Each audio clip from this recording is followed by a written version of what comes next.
Good afternoon. Welcome to the Pentagon. Welcome back, Charlie.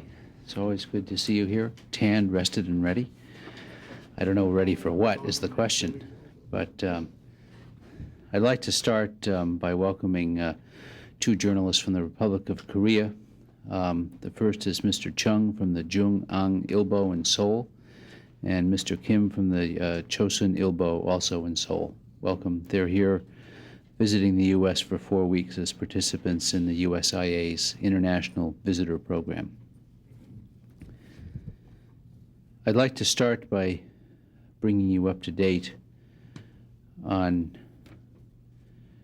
our efforts to move forces from the Dhahran and Riyadh air bases to more secure positions at the Prince Sultan Air Base at Al-Kharj, which is a large Saudi air base that was used during the Gulf War.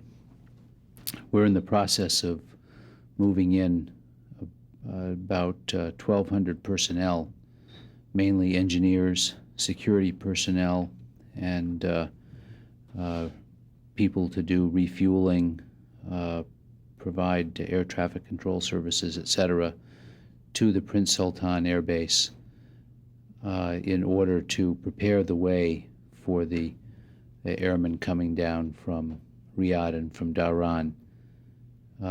They will be assembling Harvest Falcon tents where the airmen will live once they arrive, and providing security services and setting up other services that are necessary for the forces moving in there. The first group has arrived already, and the rest will be flowing in soon.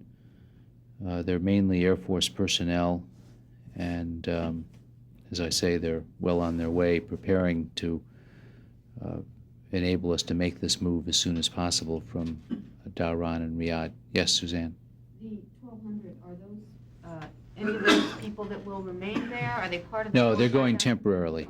These are temporary people. They're mainly people to prepare the Prince Sultan Air Base at Al-Kharj to receive American airmen moving down from other air bases in the kingdom. And as I say, they're the primary group engineers. Over almost 350 will be engineers. There's a large combat communications team of over 100 people. There is security police, close to 200, and a variety of others, including a weather forecasting support, fuel support, various types of services personnel as well. Are they coming from bases in the United States? Or Yeah, they're mainly coming from bases in the United States. The engineers, Red Horse, coming from Hurlburt Field. The security basically coming from Tinker and Dover. There's a tanker control element that's coming from Travis, and Dover and Charleston elements are coming from Travis, Dover and Charleston. So they're coming from a variety of air bases around the country. Bill. You said security units will be there. Will these, as these people are moved, will they be protected, especially from any kind of terrorism or attack on them while they're mobile? Especially, would we have the capability of stopping any mobile type bombs, stopping vehicles, and standoff weaponry? Do we have that capability of protecting them?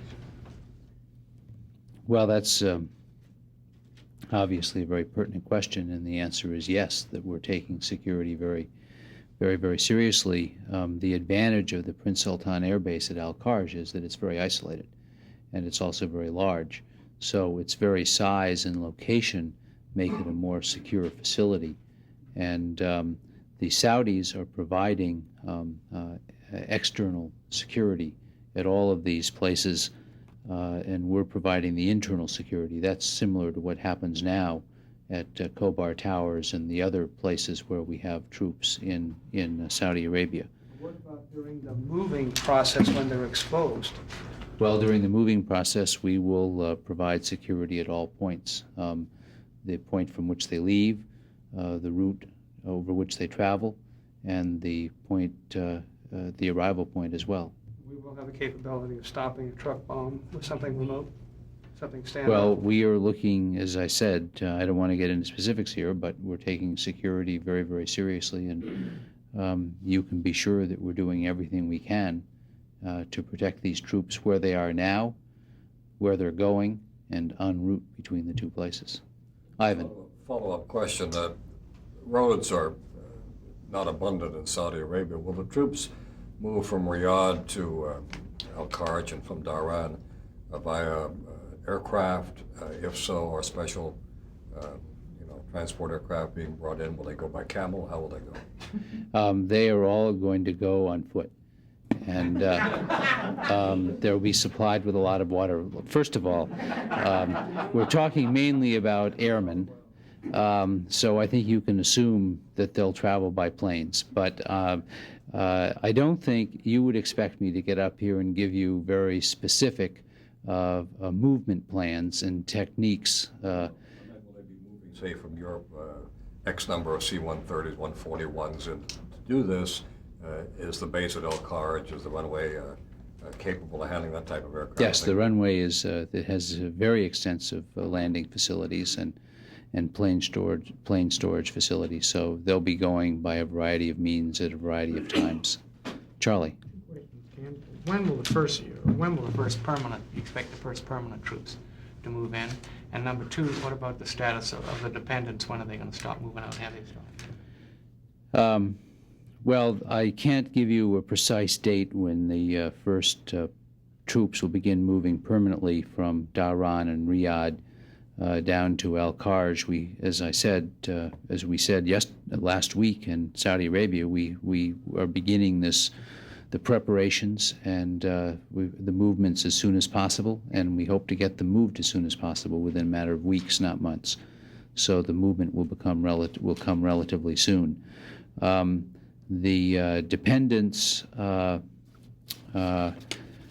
should be moving out of Saudi Arabia. These are dependents of military families, should be moving out of Saudi Arabia by about mid-month, and in fact should all be back in the United States by about the middle of this month. They'll come back by charter aircraft, and they'll come into Charleston.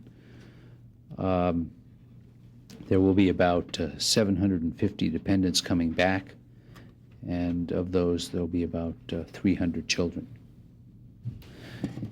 Also, the dependents will be bringing back pets, and we've set up veterinary facilities for them in Charleston to take care of their pets as they come back. They'll be welcomed by teams of experts, including logisticians, counselors, travel advisors, people to help them with their children, public affairs officers, and veterinarians when they return to the United States from Saudi Arabia. Jamie. Secretary Perry today again labeled Iran a growing threat to oil traffic and regional stability in the Persian Gulf. Along those lines, there is also a report in Jane's Intelligence Review detailing a couple of more items of a buildup on some of those islands in the mouth of the Persian Gulf and the Strait of Hormuz. Can you tell us if to what extent there's been any continuing buildup in that area, and what it says about Iran's potential to disrupt oil traffic through the strait? Let me start at the back end of that lengthy question. It would be foolish for Iran to seek to disrupt oil traffic in the Gulf, because most of its oil, and I believe all of its oil, flows through the Gulf. We don't anticipate that Iran would try to do something like that, because it would be the first victim of any such program. We do have a very substantial naval force in the Gulf. In fact, today even as we speak here, there's the USS Carl Vinson Carrier Battle Group operating in the Gulf. There's the USS Tarawa Amphibious Ready Group operating in the Gulf, and there are several other combatant ships in the area. So we have a naval force alone of about 14,000, more than 14,000 sailors and Marines in the area now. They are doing exercises, as they do regularly throughout the year in the Gulf. We have a carrier there about 9 months out of 12 in an average year, and we have an ARG there about half the year in an average year. They just happen to be there at the same time now. The Iranians have been building up their forces in the Gulf for a considerable period of time. They've been building up their forces on these 3 islands. You spoke of one, Abu Musa. There's also Greater and Lesser Tomb Island. They've been building their forces up there since at least since 1994, and they have. I'm not aware that they've made significant changes in their force posture on those islands recently. There was a period of considerable attention paid to these islands back in '94 and early '95. We discussed what was going on there in this room. I can run through some of what they have on those islands again if you want. Some of those are recounted in James, but largely what is mentioned in the Janes article, from what I can see, is not particularly new or startling compared to what's been going on there for the last couple of years. Silkworms there, don't they? Pardon me? Pardon? They have silkworm missiles there reportedly? Yes, they do have some anti-ship missiles there. Well, James also reported that the Iranian exercises in recent months have seemed to center around practicing scenarios for blocking passage through the strait. Can you confirm whether or not? Well, as I said, I don't think it would make any sense for Iran to attempt to block the straits, because they would be the first victim of this. I can tell you that their activities and buildup in the Gulf seem to go far beyond their defensive needs, particularly on those 3 little islands. But having said that, we have a very strong naval force in the area, a much stronger naval force than any other country in the Gulf area can field singly or in combination with other countries at this time. So I'm quite confident of our ability to protect our interests in the area with our naval forces. Patrick? Will there be any interruption in the Southern Watch No. during the massive movement? The entire movement is designed to occur without interrupting Operation Southern Watch. Speak Bill. more of Iran and its potential or real threat beyond its borders. I believe they have over 5,000 terrorists training at 11 bases. They're developing biological weapons. They have also developing nuclear weapons, according to many reports. If indeed the finger for the Khobar bombing points toward Iran as the supporter, the sophisticated supporter of terrorism, and also possibly the TWA downing. Does the United States have, or can you discuss any contingency planning regarding punitive military action that might be taken to take out some of the assets they're so proud of? No. Yes. Defense Authorization Conference report's been on the street for about a week now. Department have any comment on the, sort of a net assessment of the final version of the bill? Well, we're still going through it. There have been a number of important improvements made in the bill.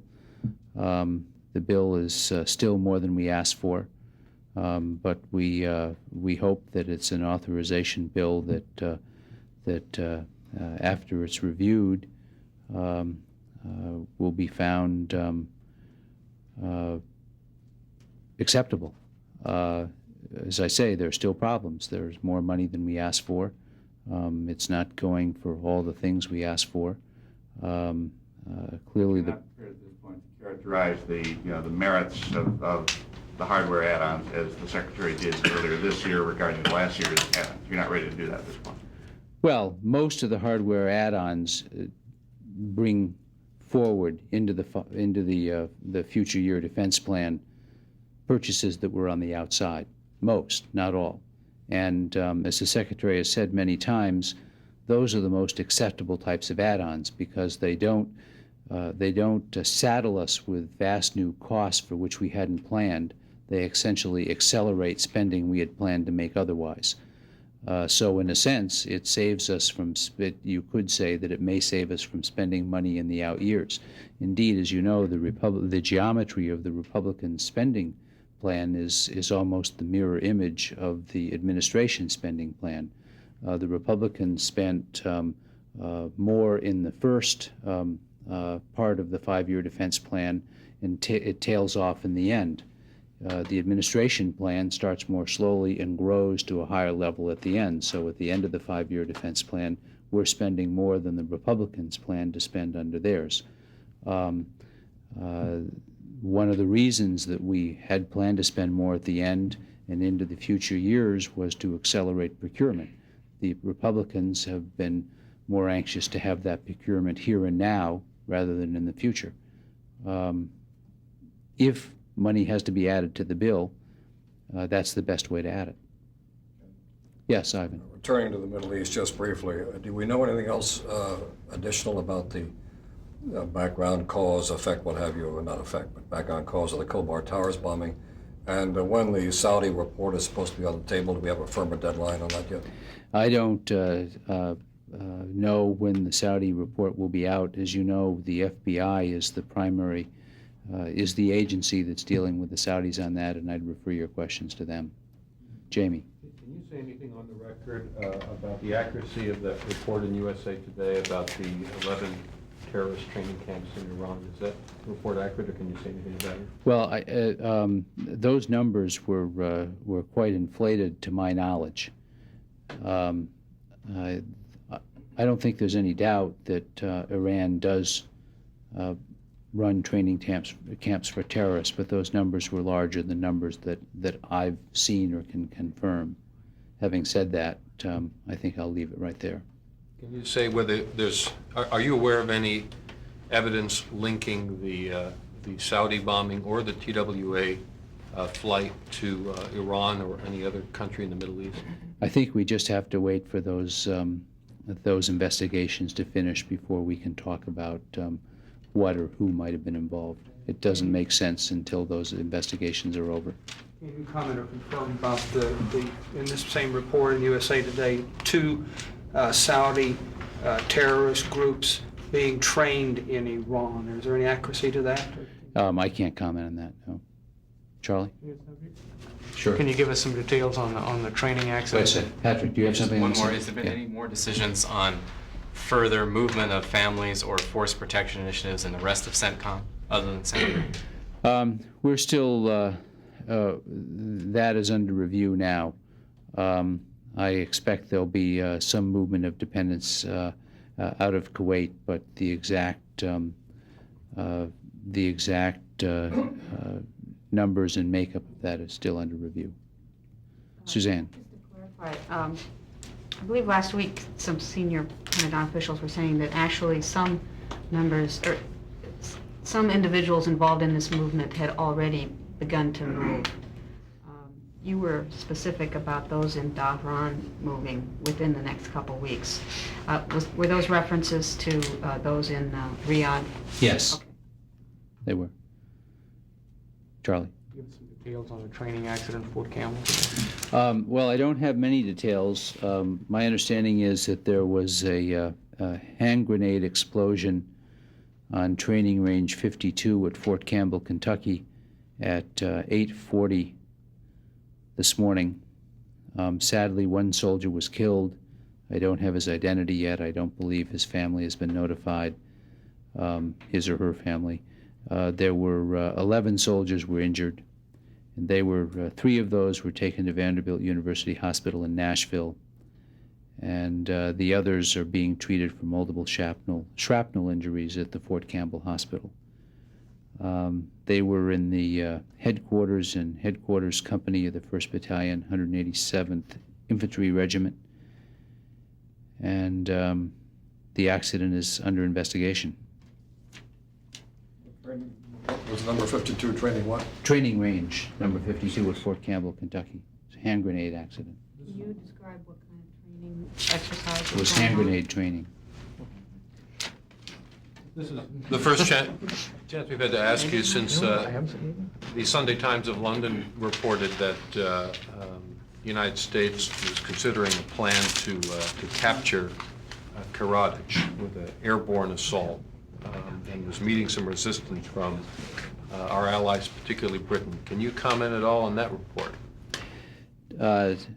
No, typically we don't comment on any reports involving stories like that, but as you know, the White House, my friend Mike McCurry strongly denied it as not accurate, and I have nothing to say that contradicts that.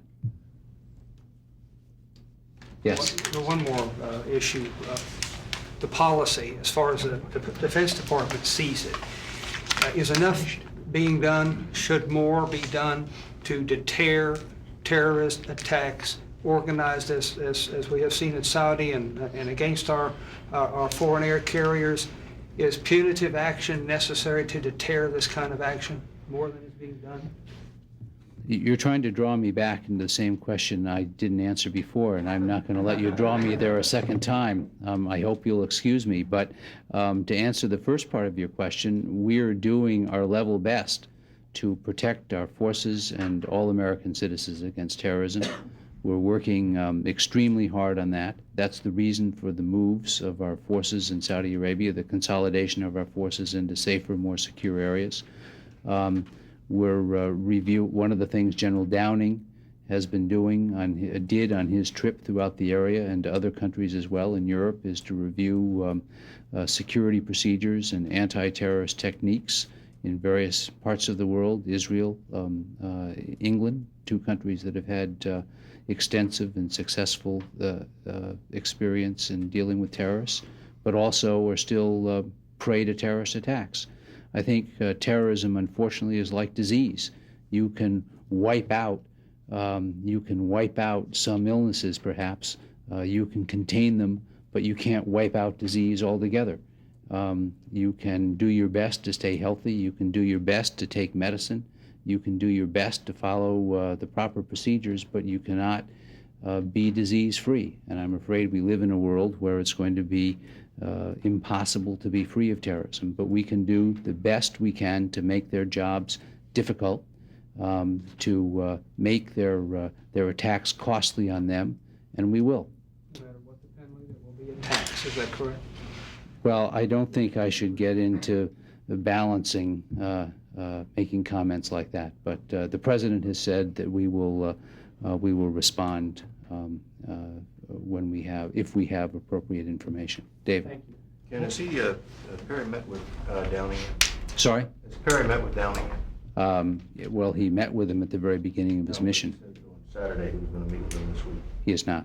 Is that scheduled yet? I anticipate they will meet sometime this week. Bill, follow up to that. I believe the schedule was General Downing's report was due to the Secretary by the middle of this month. General Downing said it might slip somewhat. Will the report be on time? Will it slip? Have we seen an interim report? Well, I think that's one of the issues that will be determined when the Secretary and General Downing meet.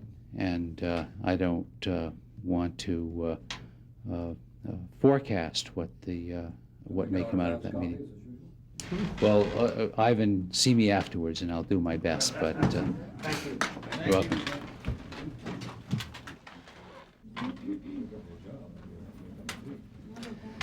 Good afternoon. Welcome to our briefing. I apologize for being slightly late. I'd like to start by welcoming our guests here from the Defense Information School. I guess you're in a reserve course, is that right? at the Defense Information School this summer. Welcome. That's the big crowd in the back of the room for all of you who thought these briefings were becoming unusually popular. Does this work or not? Is the microphone working? The mult's working? Fine. Anyway, welcome. Secondly, I'd like to note that we issued a release today saying that a U.S. Army Battalion Task Force will begin deploying to Kuwait tomorrow to participate in an exercise Intrinsic Action 96-3. This is one of the exercises that involves sending troops over to Kuwait to marry up with the equipment we have stored at Camp Doha, tanks, Bradleys, etc. They land, and in the first 24 hours there, they hop into the tanks and the Bradleys and shoot out into the desert to test their ability to mobilize quickly.